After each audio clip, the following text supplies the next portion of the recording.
الحمد لله نحمده ونستعينه ونستغفره ونعوذ بالله من شرور أنفسنا وسيئات أعمالنا من يهده الله فلا مضل له ومن يضلله فلا هادي له وأشهد أن لا إله إلا الله وحده لا شريك له وأشهد أن محمدا عبده ورسوله أرسله بالحق بشيرا ونذيرا وداعيا إلى الله بإذنه وسراجا منيرا فبلغ رسالة وأدى الأمانة وقام بالحجة ودعا إلى الحق. أما بعد فإن خير الحديث كتاب الله وخير الهدي هدي محمد صلى الله عليه وسلم وشر الأمور محدثاتها وكل محدثة بدعة وكل بدعة ضلالة وكل ضلالة في النار. فأعوذ بالله السميع العليم من الشيطان الرجيم. بسم الله الرحمن الرحيم. قاف والقرآن المجيد بل عجبوا أن جاءهم منذر منهم وقال الكافرون هذا شيء عجيب أإذا متنا وكنا ترابا ذلك رجع بعيد قد علمنا ما تنقص الأرض منهم وعندنا كتاب حفيظ بل كذبوا بالحق لما جاءهم فهم في أمر مريج أفلم ينظروا إلى السماء فوقهم كيف بنيناها وزيناها وما لها من فروج. بارك الله لنا ولكم في القرآن العظيم ونفعني وإياكم بالآيات والذكر الحكيم إنه تعالى جواد كريم ملك رؤوف رحيم.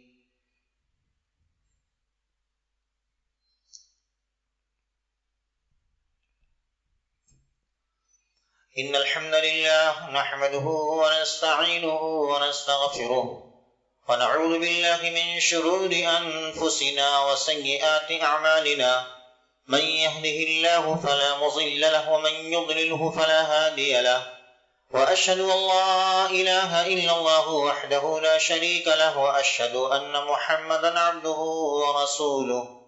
أعوذ بالله من الشيطان الرجيم من همزه ونفخه ونفثه.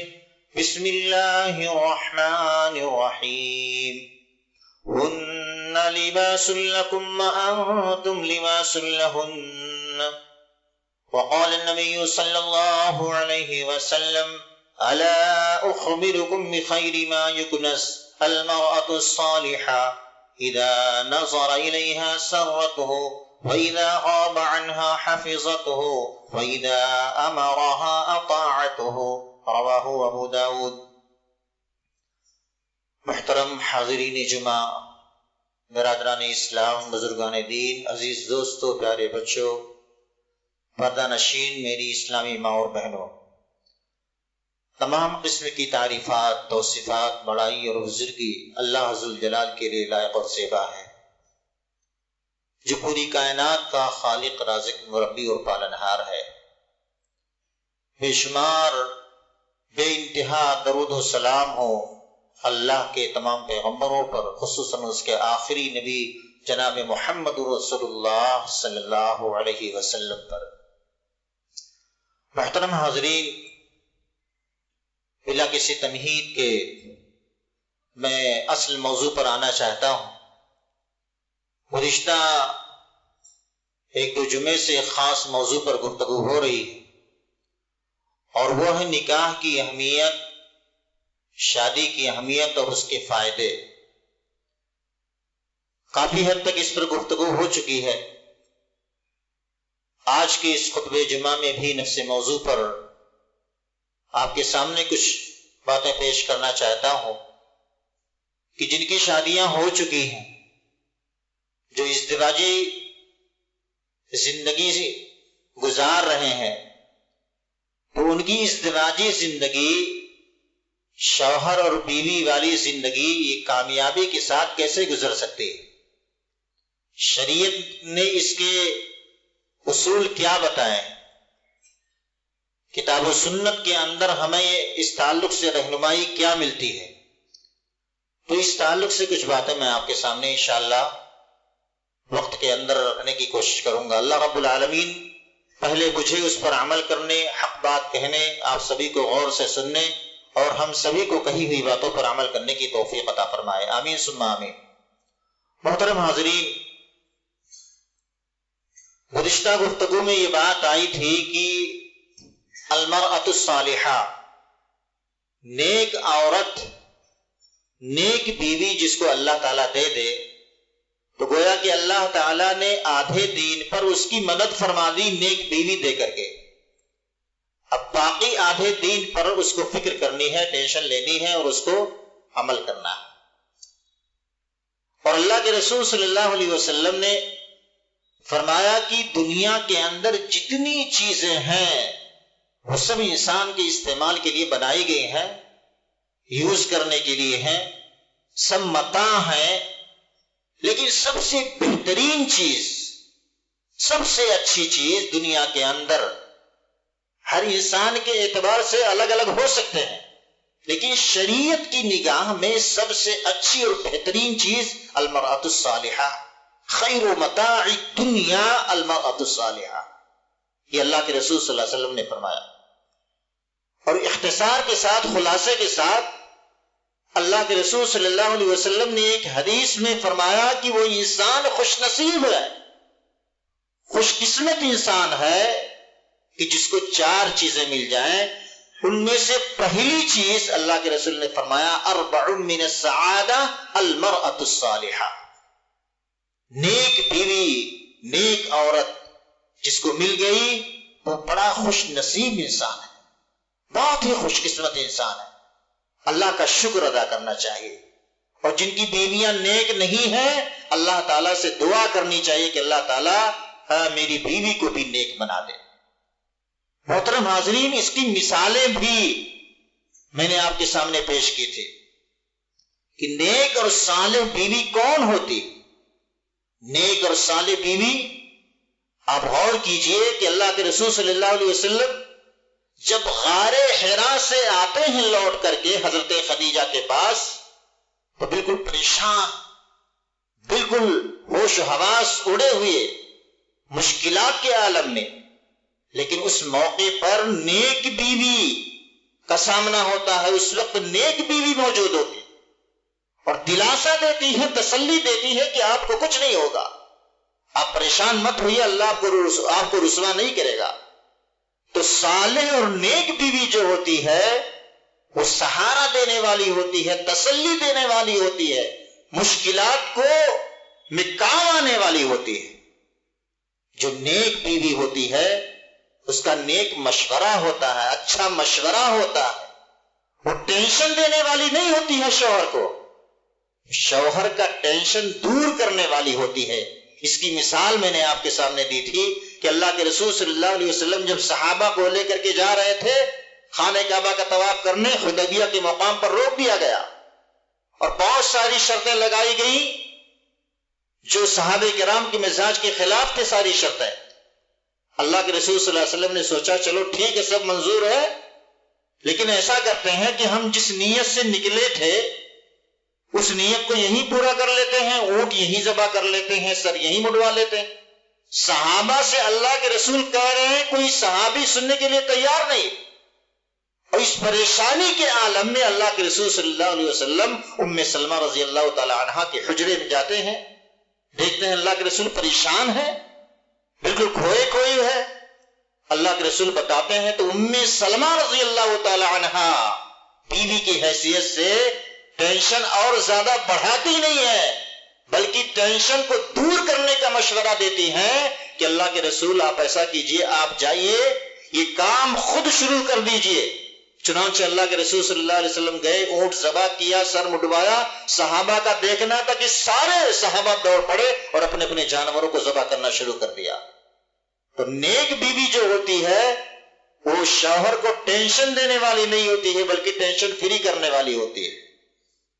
اور ایک حدیث پاک کے اندر ابو داؤد کی روایت، اللہ کے رسول صلی اللہ علیہ وسلم نے نیک بیوی کو سب سے بہترین خزانہ قرار دیا ہے۔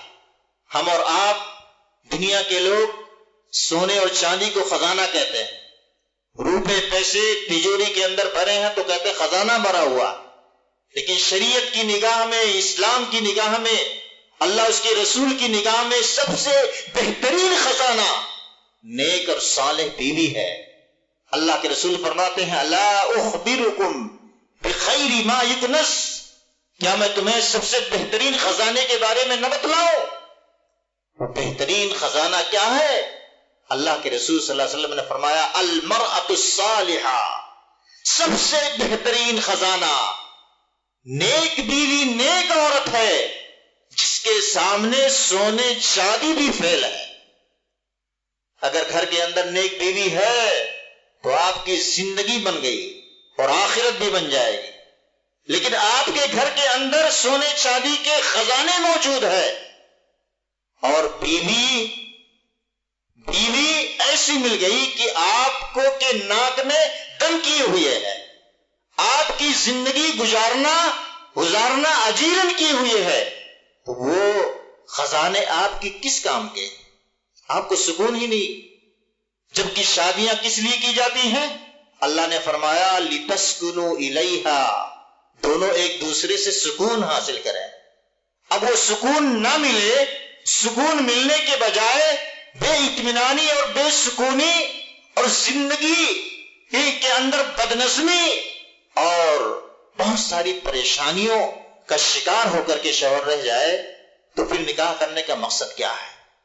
اللہ کے رسول صلی اللہ علیہ وسلم نے نیک اور صالح بیوی کو دنیا کا سب سے بہترین خزانہ قرار دیا، اور نیک اور صالح بیوی، صالحہ عورت کی خوبیاں بتائیں کہ صالحہ عورت کون ہو سکتی۔ ساری عورتوں کو صالحہ نہیں کہا جا سکتا، ایسا نہیں کہ وہ صالحہ عورت ہے کہ جو نماز پڑھے، روزے رکھے اور بن سنور کر کے رہے، ایسا نہیں۔ صالحہ عورت دیکھیے شریعت کی نگاہ میں کس کو کہا گیا؟ اللہ کے رسول صلی اللہ علیہ وسلم نے فرمایا جس عورت کے اندر 3 خوبیاں پائی جائیں وہ صالح عورت ہے، وہ نیک عورت ہے۔ پہلی خوبی اذا نظر الیہا سرتہ، جب شوہر صبح کو نکلا بیچارہ اور بیوی بچوں کی خاطر کمانے کے لیے، کاروبار کے لیے، جاب کرنے کے لیے صبح سے لے کر شام تک دھکے کھاتے رہا، سیٹھوں کے اتار چڑھاؤ اور تیکھی جملے اور الفاظ کو سنتا رہا، مزاج کے خلاف باتیں بھی سنتا رہا، سب کچھ صبر کرتا رہا، کس کی خاطر؟ اپنے بیوی بچوں کی خاطر۔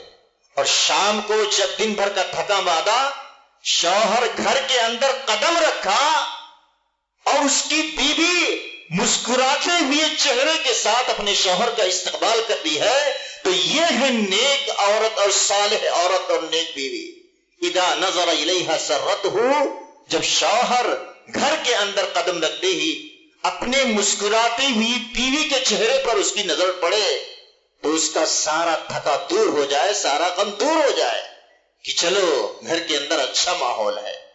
لیکن ایک تو باہر کا ٹینشن اور گھر کے اندر آئے تو اس سے بڑا ٹینشن، تو پھر انسان و شوہر کہاں جائے گا؟ وہ بیماریوں کا شکار نہیں ہوگا تو کیا ہوگا؟ وہ بی پی کا شکار نہیں ہوگا تو کیا ہوگا؟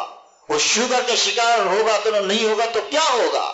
اللہ کے رسول صلی اللہ علیہ وسلم نے فرمایا کہ صالح عورت کی پہلی خوبی جب شوہر اس کی طرف دیکھے تو خوش ہو جائے، بیوی اس کو خوش کر دے، مسکراہٹ سے، بن سمر کے، اچھے کردار، ناز و ادا سے، پانی پیش کر کے، چائے پیش کر کے، حال چال لے کر کے خوش کر دے۔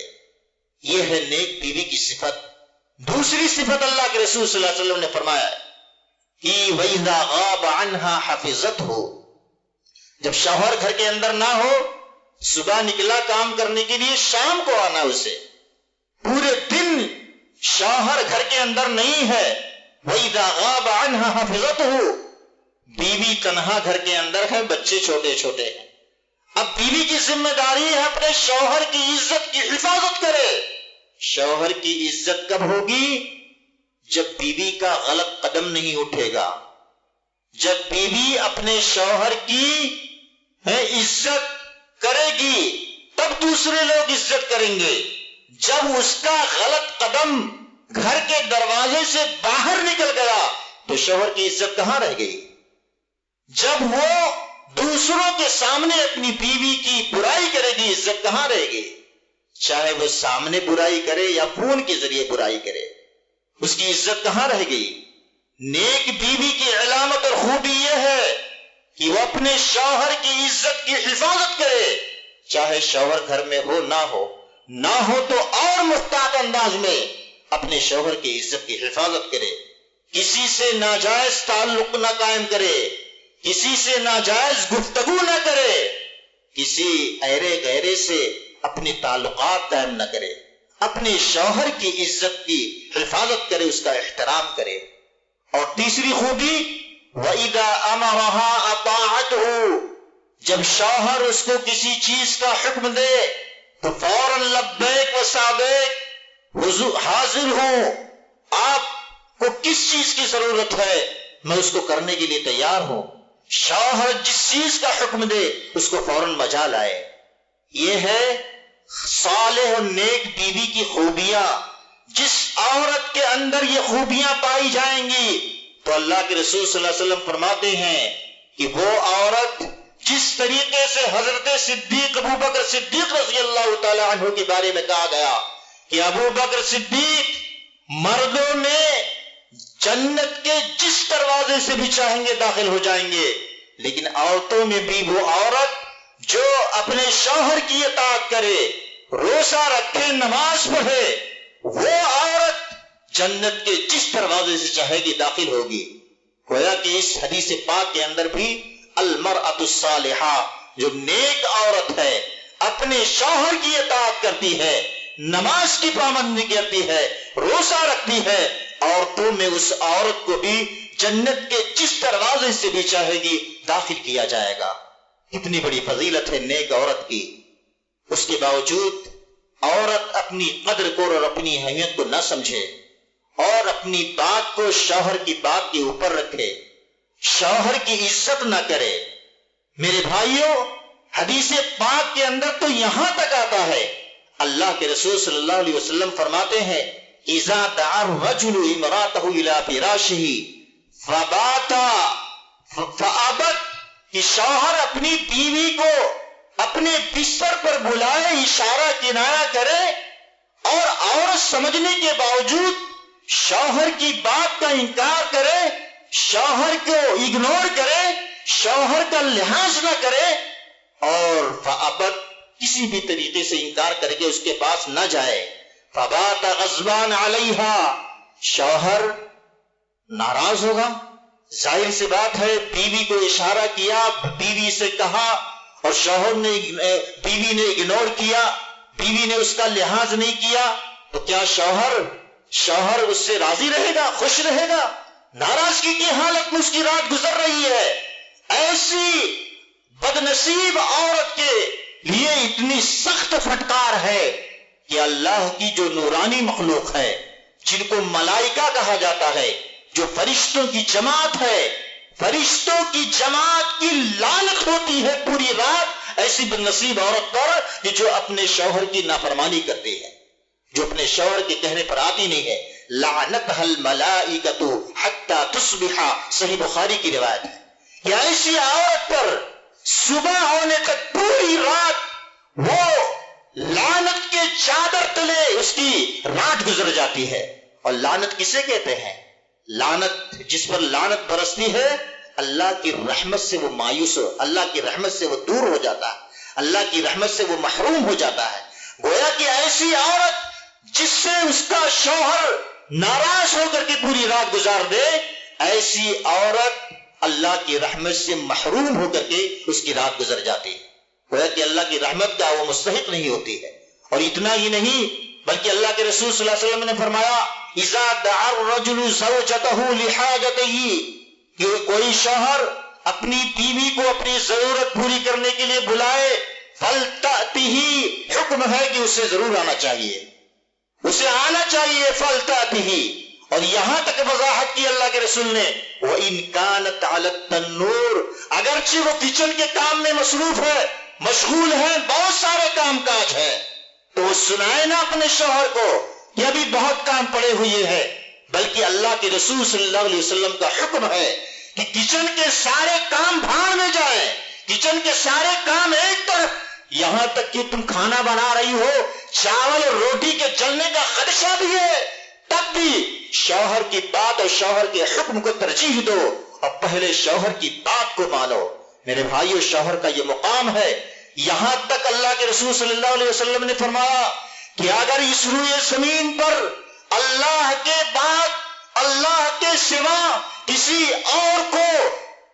اور کو سجدہ کے لیے حکم دیا جاتا تو عورت کو حکم دیا جاتا کہ وہ اپنے شوہر کے لیے سجدہ کرے۔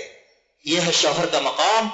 جب اس مقام کو عورت سمجھے گی تو وہ صالح بیوی کہلائے گی اور ازدواجی زندگی کامیابی کے ساتھ گزرے گی، ازدواجی زندگی کامیابی کے ساتھ گزرے گی۔ ورنہ اگر شریعت کے اصولوں کو اپنایا نہیں گیا، اس کی مخالفت کی گئی اور اس سے ہٹ کر کے زندگی گزاری گئی تو زندگی کے اندر کبھی بھی سکون نہیں آ سکتا، چاہے کوئی کتنا بڑا انسان کیوں نہ ہو، مالدار پیسے والا کیوں نہ ہو، لیکن اگر شریعت کے اصولوں سے انحراف کیا گیا، شریعت کی خلاف ورزی گئی، سکون کی زندگی کبھی نہیں مل سکتی۔ میرے بھائیو، شوہر بیوی کے درمیان کچھ حقوق ہوتے ہیں، 3 قسم کے حقوق ہوتے ہیں۔ ایک حق تو یہ ہوتا ہے کہ جو مشترک ہوتا ہے، شوہر بیوی کے درمیان مشترک ہوتا ہے کہ وہ اس کا حق ادا کرے، وہ اس کا حق ادا کرے۔ اور ایک حق ہوتا ہے کہ شوہر بیوی کا حق ادا کرے اور بیوی شوہر کا حق ادا کرے۔ مشترک حقوق کیا ہوتا ہے؟ جو نکاح کے وقت جو طرفین میں سے ایجاب و قبول کے وقت شوہر سے کہا جاتا ہے کہ فلاں بنت فلاں کو آپ کی زوجیت میں آپ کی طرف سے اتنا مہر زیورات کی شکل میں یا نقد کی شکل میں، اور اسی طریقے سے بیوی کے نان و نفقہ یعنی کھلانے پلانے کی ذمہ داری آپ کی، رہائش کی ذمہ داری آپ کی، اسی طریقے سے علاج اور معالجے کی ذمہ داری آپ کی۔ یہ ساری ذمہ داریاں آپ قبول کرتے ہیں کہ نہیں؟ اور اتنا مہر آپ کی طرف سے طے کیا جا رہا ہے، آپ کو قبول ہے؟ تو بھری محفل میں گواہوں کی موجودگی میں وہ کہتا ہے مجھے قبول ہے، کہتا ہے مجھے قبول ہے۔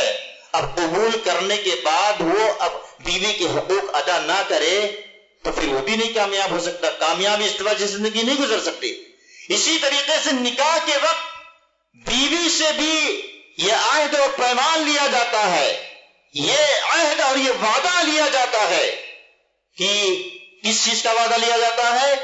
کہ بیوی اس بات کا اقرار کرے اور عہد کرے، وعدہ کرے کہ میرا فلاں سے نکاح ہونے جا رہا ہے، میں فلاں کی بیوی بننے جا رہی ہوں، اس کی طرف سے مجھے اتنا مہر مل رہا ہے، میں وعدہ کرتی ہوں کہ میں اپنے شوہر کی زندگی بھر خدمت کروں گی، میں اپنے شوہر کی اطاعت و فرما برداری کروں گی، میں اپنے شوہر کے بچوں کی دینی تربیت کروں گی۔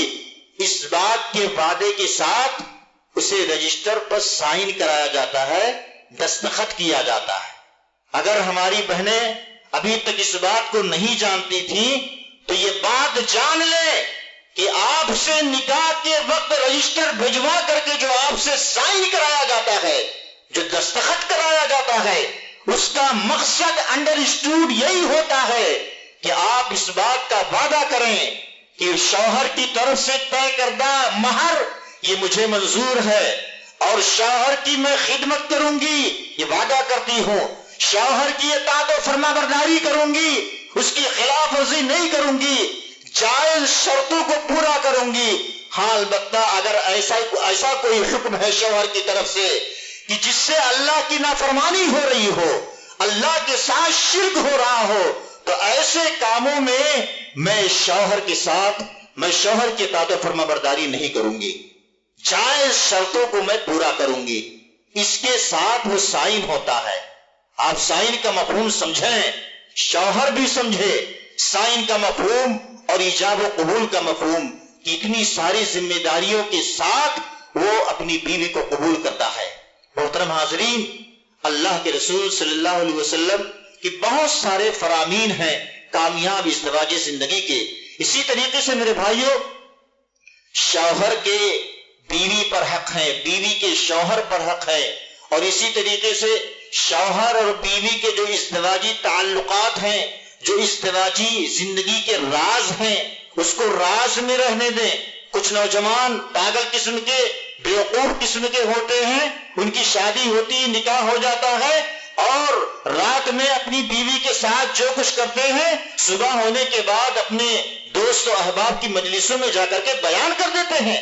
یہ حرام ہے، حرام قرار دیا گیا ہے کہ شوہر بیوی کے درمیان جو راز کی باتیں ہیں اس کو کہیں دوسری جگہ بیان کرنا ناجائز اور حرام ہے۔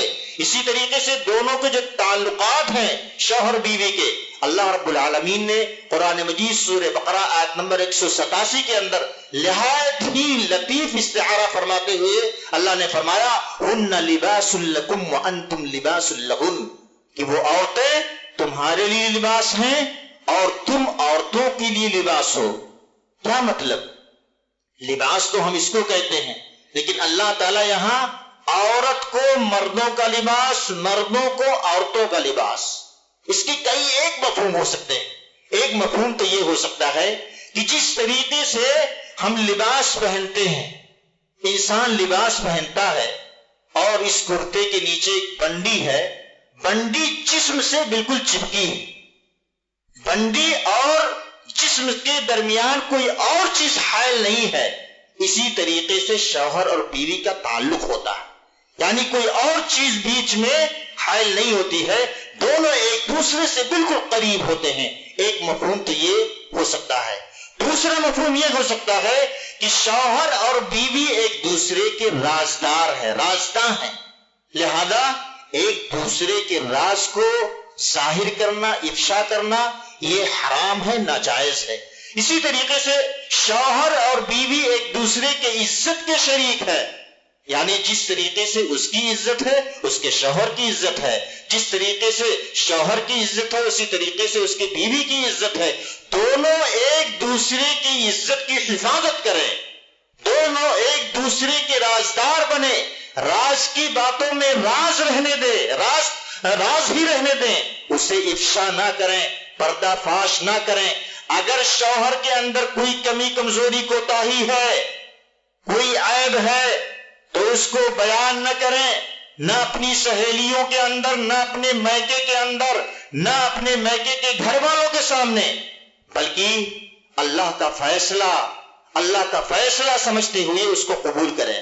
اسی طریقے سے اگر بیوی کے اندر کوئی کمی کوتاہی کمزوری اور کوئی خلل، کوئی عیب ہے، تو اس کے ساتھ اس کو قبول کریں، اس کو کسی کے سامنے بیان نہ کریں، اس کو کسی کے سامنے افشا نہ کریں، اس کی بے عزتی نہ کریں۔ یہ ہے ہن لباس لکم وانتم لباس لہن۔ اور جس طریقے سے لباس انسان پہنتا ہے تو یہ لباس ہمیں اور آپ کو سردی اور گرمی کے سرد اور گرم موسموں سے بچاؤ کا کام کرتا ہے۔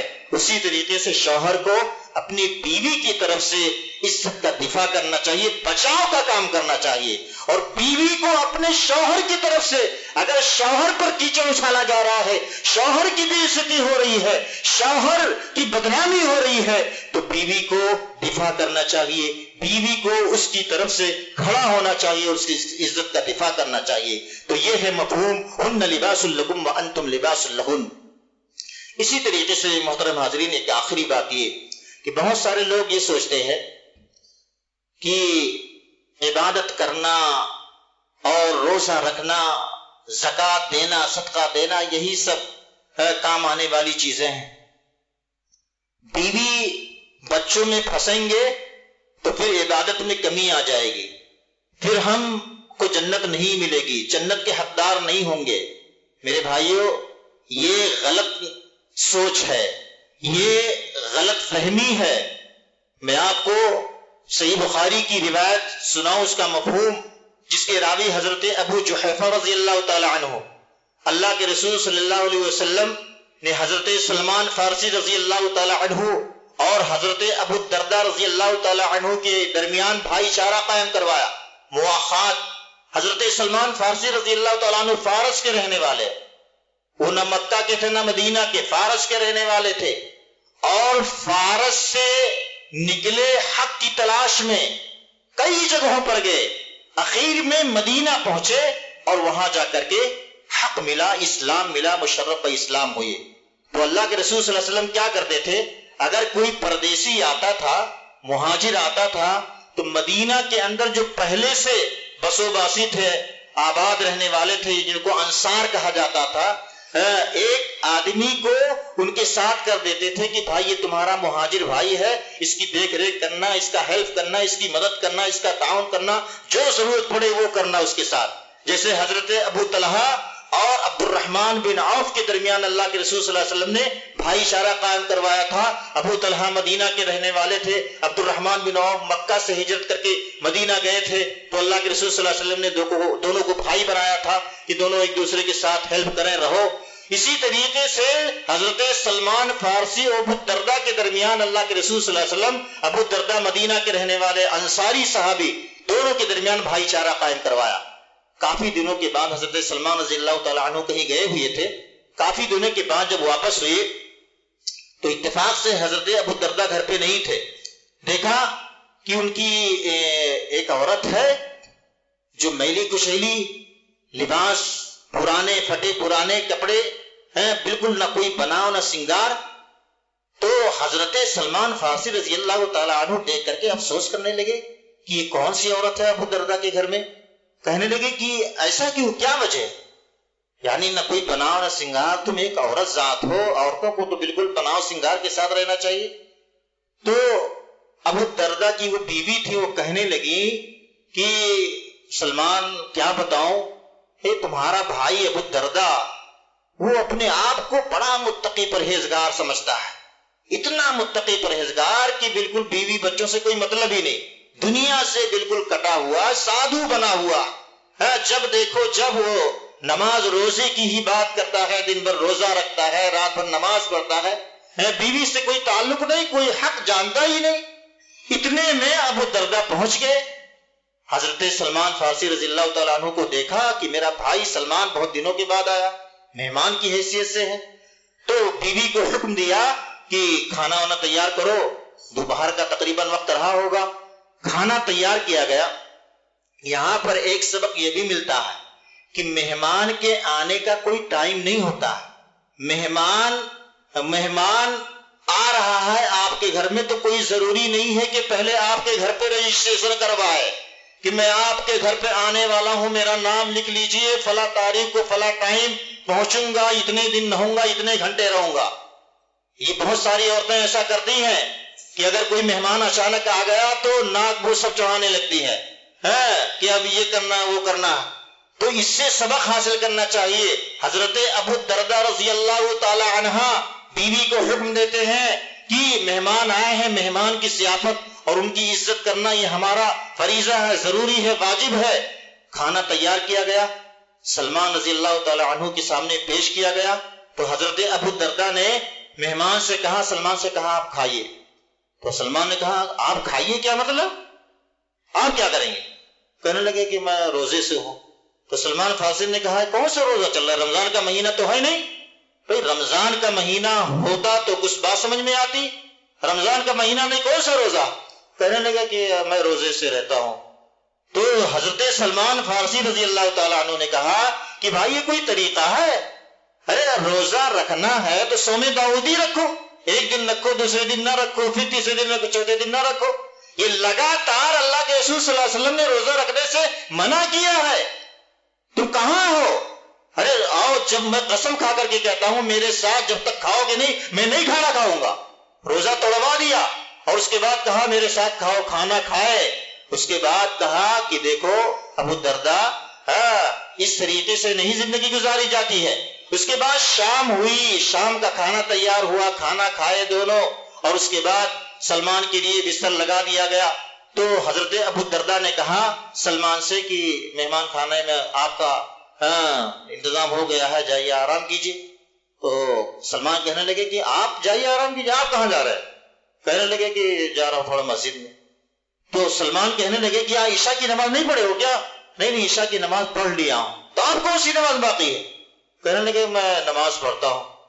تو بولے کہ دیکھو جاؤ جا کر کے گھر میں سو، تمہارے اوپر تمہاری آنکھ کا بھی حق ہے، تمہارے جسم کا بھی حق ہے، اور تمہارے بدن کا بھی حق ہے، تمہارے بیوی کا بھی حق ہے۔ اندر سے ان کی بیوی سن رہی تھی اور بہت خوش ہو رہی تھی کہ آج خوب پھٹکار لگی ہے ابو الدرداء کو، ان کے سمجھ میں آج آ جائے گا اچھا آدمی ملا ہے۔ سلمان کا شکریہ ادا کرنے لگی کہ آج بہت اچھا انسان اللہ تعالیٰ نے بھیج دیا، آج ان کے سمجھ میں آ جائے گا، آج یہ گرفت میں آئے ہیں۔ سلمان فارسی رضی اللہ تعالیٰ عنہ نے ان کو گھر کے اندر بھیجا اور جا کر کے وہ بیوی کے پاس سوئے۔ آدھی رات جب گزر گئی اور رات کا ایک حصہ جب باقی بچا، دو حصہ جب گزر گیا، تو سلمان فارسی رضی اللہ تعالیٰ عنہ اٹھے، وہ بھی تہجد گزار آدمی تھے، تہجد کی نماز ادا کرنے کے لیے اٹھے، دروازہ کھٹکھٹایا اور کہا ابو الدرداء اب اٹھو، اب جا کر کے تم تہجد کی نماز پڑھو۔ اور اس کے بعد سمجھایا کہ دیکھو اللہ کا بھی حق ہے، بیوی بچوں کا بھی حق ہے، تمہارے جسم کا، تمہارے بدن کا، تمہاری آنکھ کا بھی تم پر حق ہے۔ یہ ساری چیزیں جب ادا کرو گے تب کامیاب ازدواجی زندگی گزار پاؤ گے، تب جا کر کے دنیا اور آخرت میں کامیاب ہوگے، ورنہ صرف اللہ اللہ کرنے سے، سادھو بننے سے، سنیاس لینے سے اور پہاڑوں پر چلے جا کر کے، جنگلوں میں جا کر کے، صحراؤں اور بیابان میں جا کر کے، دنیا سے کٹ کر کے، رشتے ناطے سے کٹ کر کے، کسی سے کوئی مطلب نہیں، جا کر کے اللہ اللہ کرو گے تمہارے کچھ کام نہیں آئے گا۔ جب تک کہ سماج میں رہ کر کے سب کے حقوق ادا کر کے، بیوی بچوں کے حقوق ادا کر کے، سب سے مل جل کر کے، رشتے ناطوں کے حقوق ادا کر کے جب تک زندگی نہیں گزارو گے کامیاب نہیں ہوگے۔ اللہ رب العالمین سے دعا ہے کہ بار الہ ہمیں ان سب باتوں پر عمل کرنے کی توفیق عطا فرمائے۔ آمین۔ وآخر دعوانا ان الحمد للہ رب العالمین۔